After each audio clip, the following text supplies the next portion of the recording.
Ouais, salut à tout le monde, hein. Bonsoir, Otep.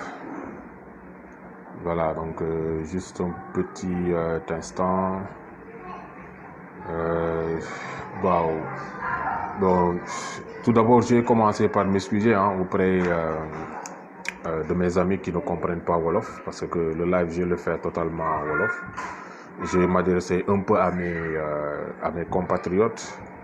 Voilà, c'est, je pense, un linge sale qui doit se laver. En fait, je m'excuse, c'est même pas qui doit se laver en famille. Tu sais que c'est un problème africain, le truc de Econ City. Ce n'est même pas un problème sénégalais, c'est un problème africain parce que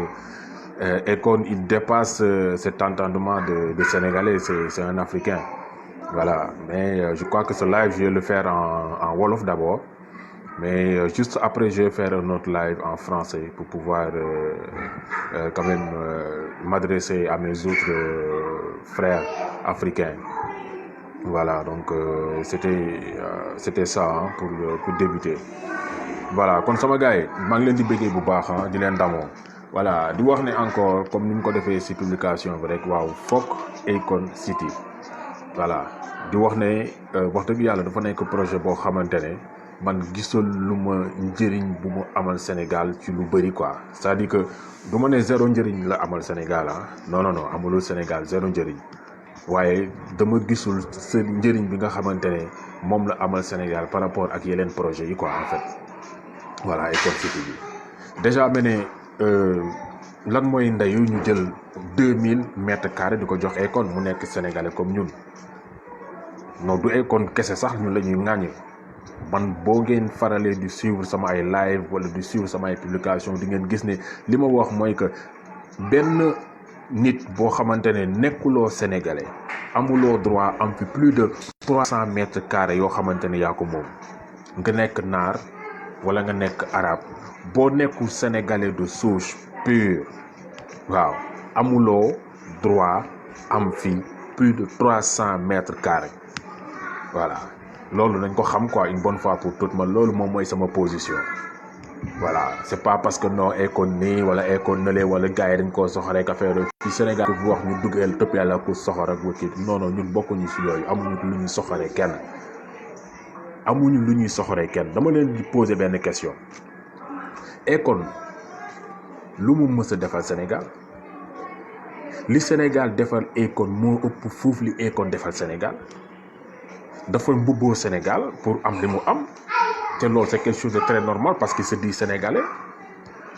bi muy def ses clips ak café yooyu noonu mais da doon yore drapeau du Sénégal di takk ak benn ay brassard yoo xamante ne Sénégal la tout gars yëpp d'accord si kontaan les Africains voyaient en lui un frère africain loolu moom moo am. Voilà mais nag boo demee ba à un certain moment nga am alal nga war a ñëw investir sa dëkk investiroo sa dëkk sa waa dëkk di la supporter ba nga toll fi nga toll yaakaar naa ne si sa musique bu fekkee ne góor dëgg nga le minimum la moindre des choses mooy nga jógee États-Unis ñëw Sénégal daal di def au moins benn nan laa koy woowee benn concert même bu fekkente ne concert payant la sax quoi.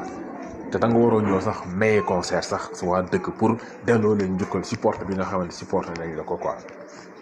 mais loolu musul am ci Akon non loolu musul am ci Akon parce que dafa xeeb sénégalais yi parce que xam na ne peut-être fii mënu fi am alal boobu noonu quoi mais am na loo xamante ne moo ëpp alal fi mu nekk nii man du ma jinne te yéen jinne ngeen soxla jinne mooy kiy xam li ñëw si kanam voilà ñun ay nit njaay lañu quoi ay nit waaw maa ngi wax njaay sax ay def dañ tuuba sant lu ñu nit njaay mais ay nit lañu maanaam benn instant li nga xamante ne jàll na ñun xam nañ ko li nga xamante ne am na nii xam nañ ko mais lii ñëw suba ñun mënuñu koo xam dama nga laaj ko jinne dégg naa ñu naan jinne moom moo xam li ñëw suba. Donc pour vous dire que benn instant gisuma loo xamante ne def na ko par rapport ak aaram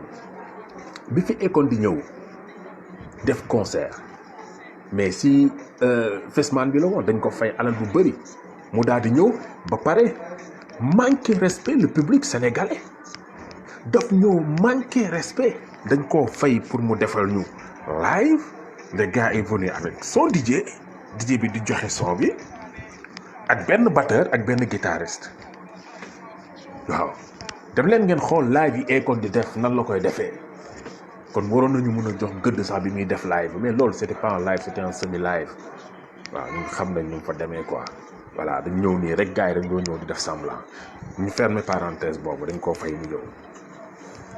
Akon dégg naa ñu bëri di coow naan non en fait saa waay il est en train d'électrifier des autres pays des villages partout en Afrique am na ay dëkk yoo xam Akon dafay dem di leen indil courant mais Sénégal dafa ñëw état bi bañ ay fen la loolu ay fen la maa dégg man li may wax yëpp dafa am fu ma koy teg dama dégg ci làmmiñu Thione Niang après naa ñëw tuuti ci relation Thione Niang ak Akon naa si ñëw ndaxte gisatu leen Thione Niang ak Akon bi muy dem boo jën àndul ak Thione Niang te yàgg nañoo def ay affaire ensemble naa ci ñëw dama dégg Thione Niang bi mu ñëwee noonu dafa doon commencer di intervenir sur la vie sociale vie politique gars yi di ko interviewer mu ne ñoom dañoo dem gis état du Sénégal pour état du Sénégal jox leen benn part du marché par rapport à l'électrification de certains villages état bi bañ leen jox part du marché parce que ñoom xam naa ne feneen lañ doon gis seen intérêt parce que xam ngeen nañu état lumbal lañ am mais du caaga ni Akon dafa yore ay plaques solaires ñu ne la koy may Sénégalais ñu dafay électrifier il faisait juste un business donc bu leen ñu sonal ak Akon dafa bëggoon may Sénégalais yi état bi empêché ko mu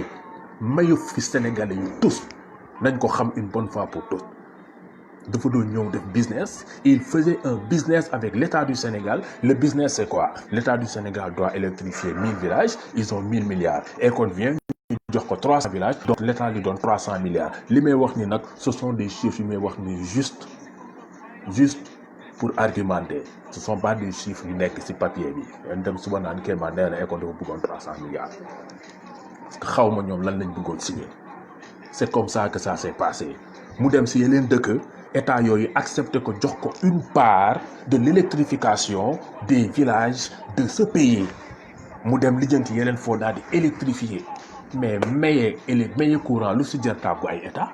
fii ñun gis nañ fi ONG y a des organisations non gouvernementales te man dama yaakaar ne yooyu sax soo demee ci sax des ennemis du Sénégal yàgg naa ko wax amul lu ñu njëriñ mais gars yu bëri fa la ñuy jaar naan dañuy soi-disant aider mais aider wuñu de dañuy utiliser ils ont fait des pauvres dans ce pays ces ONG mais moom nag mënoon na jaaree foofu mënoon na fa jaaree c'est-à-dire dem dugg ci village yi mais ban biir village fii nga naan dama lay indil courant électrification ñu naan la déedéet loolu xel nangu na ko loolu est-ce que xel nangu na ko dafa jar a tàggu état da ngay maye courant mais damal maye ku la koy empêcher mais nag bu fekkente ne da nga bëgg def business avec l'état état bi dina jox part bu boobaa nag da ngay compétir faut compétir tu as compétit tu n'as pas gagné faut pas nous emmerder avec l'état m'a empêché de faire ceci wala empêché de faire cela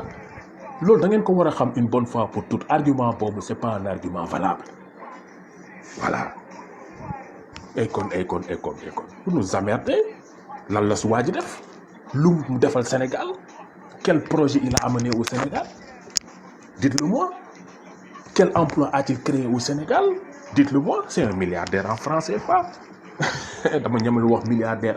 en dollars mais j'en suis sûr que c'est un milliardaire en francs CFA loolu ñëpp xam nañ ko ouais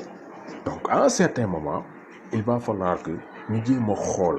li am dans le passé pour mën a prendre des décisions dans le présent qui seront de bonnes décisions dans le futur loolu il faut que ñu def ko ci boobu bonne fois pour tout affaire bi nag bi gars yi di wax ni nekkul ne non Akon dafa bëgg indi fii prostitution dafa bëgg indi fii loolu dëgg loolu ay kii la affaire yooyu noonu Akon indiwu fi prostitution Akon indiwu fi drogue Akon indiwu fi pédophilie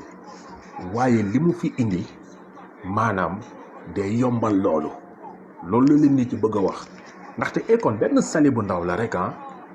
waaw Akon benn sali bu ndaw la rek merci beaucoup ma ce sont les Chinois qui l'ont donné une ligne de crédit $1 milliard bien sûr te après dinaa ñëw sax ci entreprise bi nga xamante ne moo gagné marché bi entreprise bi KE International la tudd defuñu sax construction ay leneen lañu ay affaire écologie la ñuy def ay affaire énergie ay affaire yooyu noonu voilà naa ñëw ci KE cas international. Voilà. Donc, pour dire que à un certain moment, mais loolu benn Saly rek en grandeur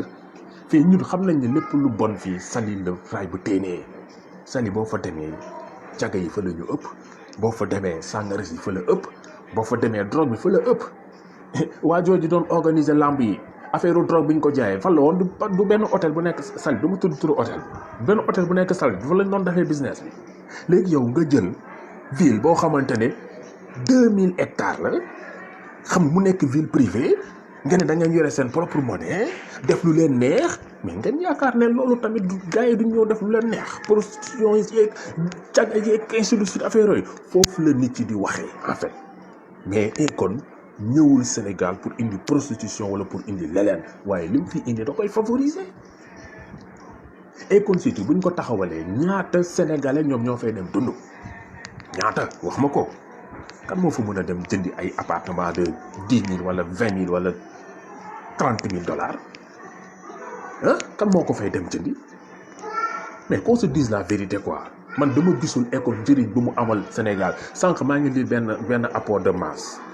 moom laa gis mu fi def mu def fi benn featuring ak Akon jafe-jafe te featuring boobu moo Akon mais ànduñu studio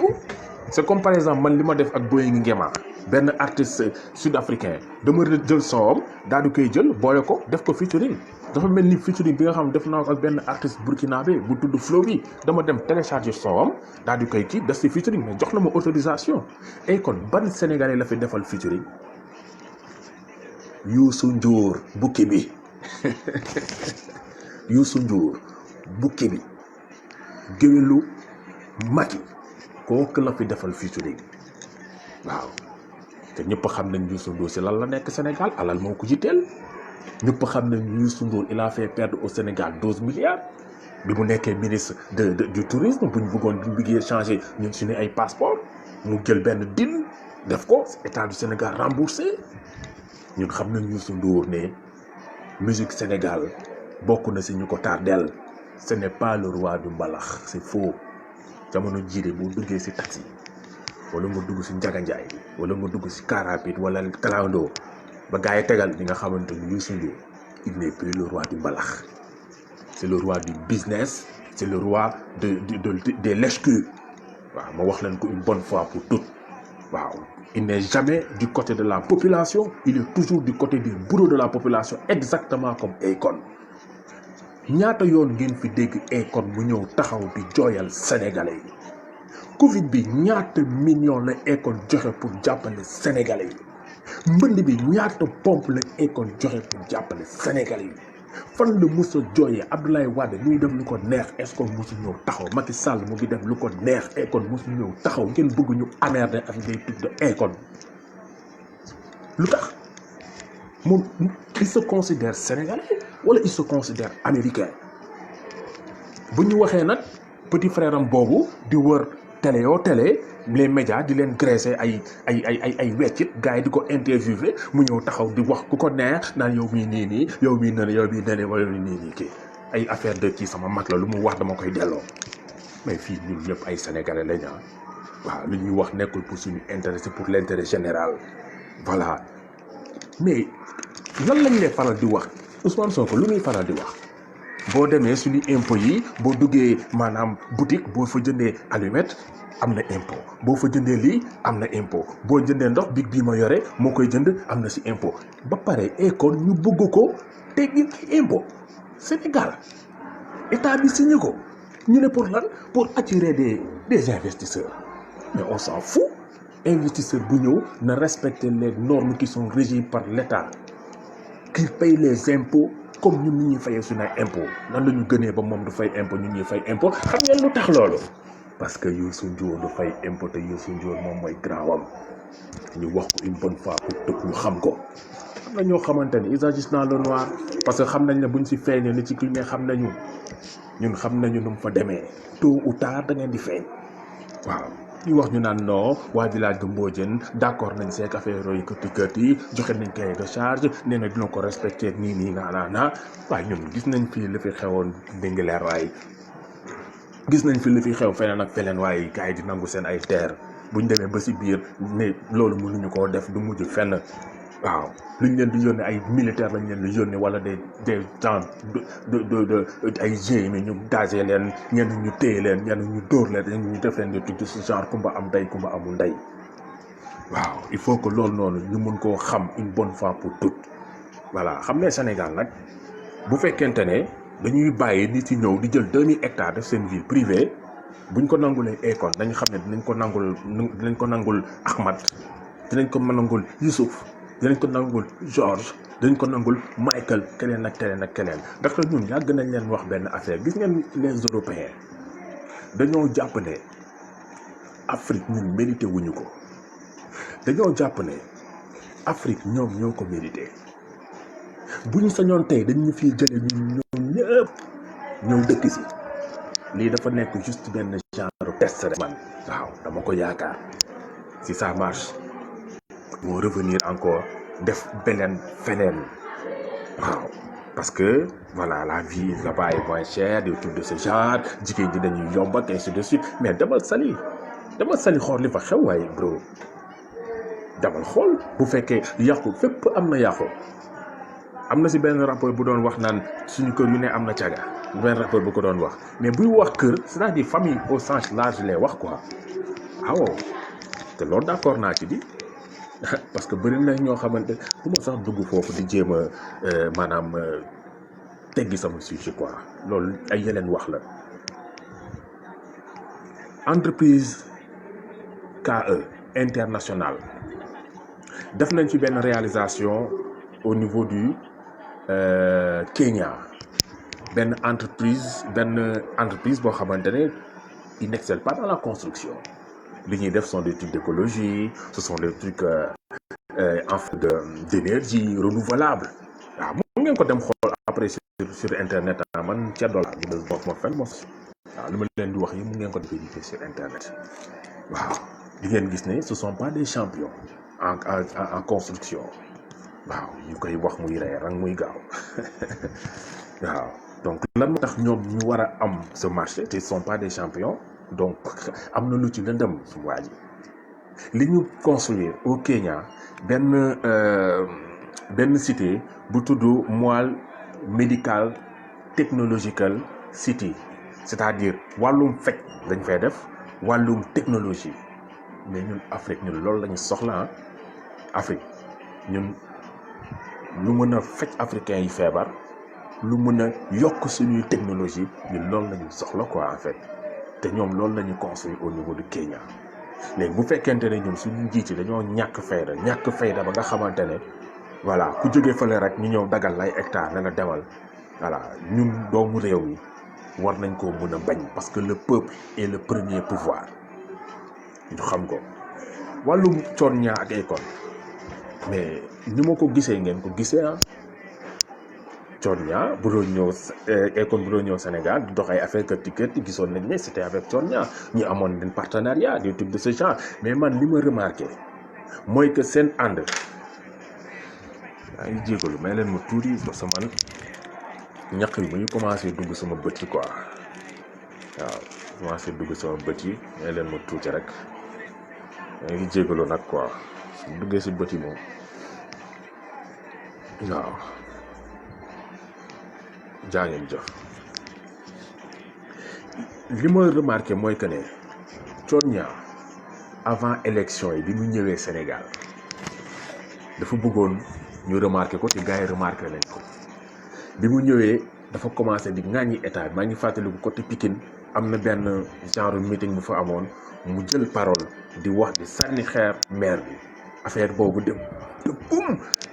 yenn gars yi nga xamante ne ils sont du pouvoir Thione Niang warul wax lii Thione Niang warul wax lële Thione Niang warul def lii kërti Thione Niang jamono boobu il s'était placé du côté de la population si la commencé am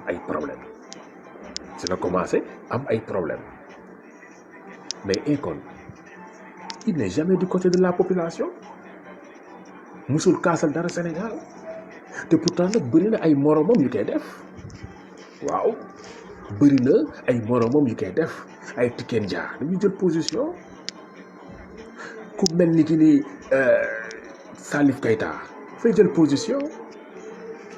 ak keneen bëri nañ fi ay artistes yoo xamante ne Mémé dafa jël position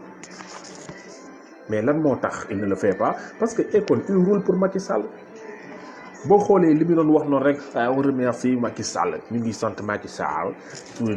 affaire yooyu noonu kërti parce que moom moo ko signé décret yeeg affaire yooyu c'est un business boo xamante ne du ñun sénégalais yi la arrangé voilà looloo tax man Médé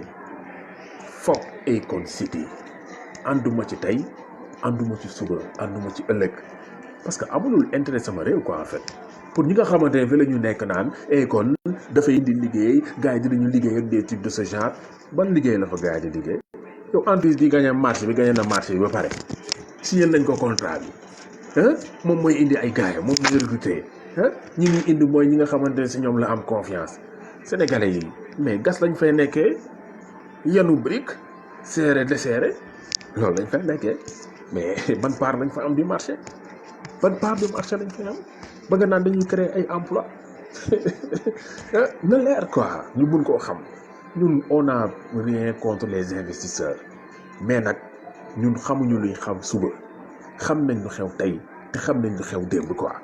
te si on va se baser sur quelque chose ce sont ces éléments qui nous guident voilà te éléments yooyu noonu me pousse à dire que li Akon di def nii ce n'est pas positif pour le Sénégal voilà ñu xam ko une bonne fois pour toutes quoi xam ne ni affaire bi noonu la